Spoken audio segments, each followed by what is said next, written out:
ইটা অশান্তি হিংসা ঘটনায় অশান্তি আৰু হিংসা এটা জায়গাতে আছে এইটো হল হাগ্রামা মহিলার ব্রেনৰ আছে মগজত दिनै अदालगुरियाव UPPL नि हांख्रायनायाव रोजा रोजा बर' आरो गुबुन गुबुन माहारिनि रायजो राजाफ्रा बेवहाय नुजाफैदों बियो मोनसे फोरमान होदों जे UPPL दोलोखौ जे बड'लेण्ड ओनसोलनि रायजो राजाफ्रा मोजां मोनो अनो बिनिनो मोनसे गिदिरथार बिदिन्थि आं बिथांमोननो रोजा रोजा साबायखर बावो जे बिथांमोना जे दिनै फैनानै बेवहाय बाहागो लाफैदों रंजालि बैसागोनि सिगाङाव बिथांमोना दिनै फैदों आं बिथांमोननिसिम रंजालि बैसागोनि गाहाम हामलायनाय बावहरदों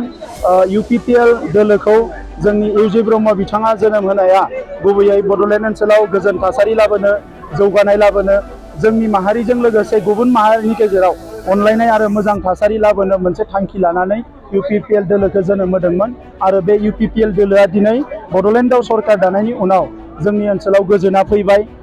बयनिबो गेजेराव अनलायनाय आरो खौसेथिया फैबाय मोजां थासारि फैबाय बयनिबो जिउआव मोनसे रैखाथि फैबाय आरो बेनि गेजेरजोंनो दिनै सोरगिदिं जौगानायनि हाबाफारिखौबो जों आखायाव लानो हाबाय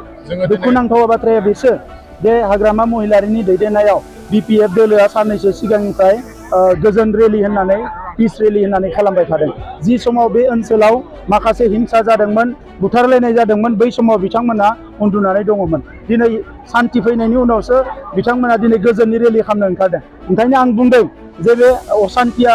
रायजो राजाफोरनि गेजेराव गैया जाति जनगोष्ठीनि गेजेराव गैया असान्थिया जादों हाग्रामा महिलारि बिथांनि मेलेमावसो बिथाङा दिनै बै समाव जि दमन नीति सिगिस्थ' खालामनाय माखासे रां जाख्ल'नाय बै थासारिफोरखौ सृष्टि खालामनानै राजखान्थि खालामदोंमोन बेवहाय गोजोन मोनदोंमोन बेफोरखौ खालामनो मोनैखाय दिनै बिथाङा असान्थि मोननानै सान्थि रेलि खालामदों नाथाय बेफोर हाबाफारिजों रायजो राजाफ्रा बिथांखौ खुनु कारनाव बजबफिननाय नङा मानोना 17 बोसोराव जि असान्थिखौ खालामदोंमोन जि हिंसायारि थासारि जादोंमोन जि सिगिस्यखौ खालामदोंमन जिखिनि रां जाख्ल'नाय हाबाफारि सोलिदोंमोन बियो दिनै गैयैलाय रायजो राजाफ्रा जोबोद गोजोननाय मोनदों आरो जोंनि आइ आफा रायजो राजानि खाथियाव बे थासारिखौ जों मालाबाबो फैफिननो होआ मोनसे मोजां थासारिजों बड'लेण्ड ओनसोलखौ दैदेनलांनायनि थाखाय जों खामानि मावगोन सारा खम समायावनो जिबायदि खोथा होदोंमोन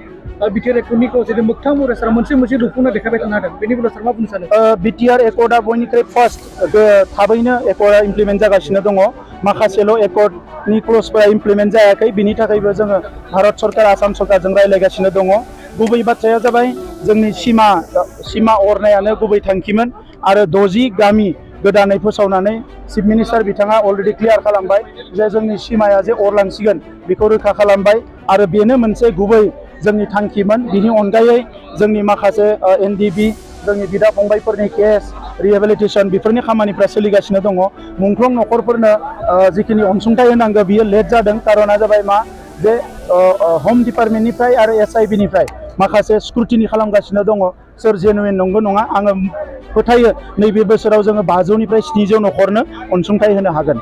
दिनै हाग्रामा महिलारिया बुंबाय थादों माने अनलि प्रमद बर'खौल'सो रायनानै बिथाङा रायजोफोरनि सायाव मोनसे गुमराह खालामो दुखुनांथावा बेनो जे रायजोफोरनि थाखाय मा मावगोन बेखौसो बुंनांगोन जेला बिथाङा पावाराव दंमोन अब्लाबो आंखौनो रायबाय थाबाय आरो दाबो बिथाङा आंखौनो रायबाय थादों आरो बुंदों जे एबसु अफिसनिफ्रायसो सरकार सालायदों होननानै दा बिथाङा बुंदों आरो फारसेथिं बुंदों जे सोर प्रमद बर' सिनाया होननानै जुदि प्रमद बर'खौनो सिनायाबा दिपेन बर'खौनो सिनायाबा बिथाङा सोरखौ सिनायबावनो आरो जाय दिपेन बर'आ दिनै मोनसे माहारि आफादनि आफादगिरि बेखौनो जुदि सिनायाबा जाय दिपेन बर' बिथाङा दिनै एबसुखौ दैदेनबाय थादों जारिमिनारि एबसुखौ बेखौनो सिनायाबा बिथाङा सोरखौ सिनायनो होनब्ला अब्लाथ' बिथाङा रावखौबो सिनाया दा बिथाङा सिनायो खालि फैसा आरो पावार बे मोननैखौल' सिनायो दा ओंखायनो बेबायदि दैदेनगिरिनि आखायाव रायजोआ मालाबाबो सेफ नङा ओंखायनो दिनै जि मोजां थासारि फैदों बेखौ लांबाय थानांगोन आरो जोङो आइ आफा रायजो राजाखौ सिबिनो होनानैसो राजनितियाव फैदों 2 बोसोराव कभिडआव बोसोरसे थांबाय माखासे जेंनानि थाखाय जोंहा खामानिया स्ल' जादोंमोन नाथाय जोबोद फास्ट जाबाय दायो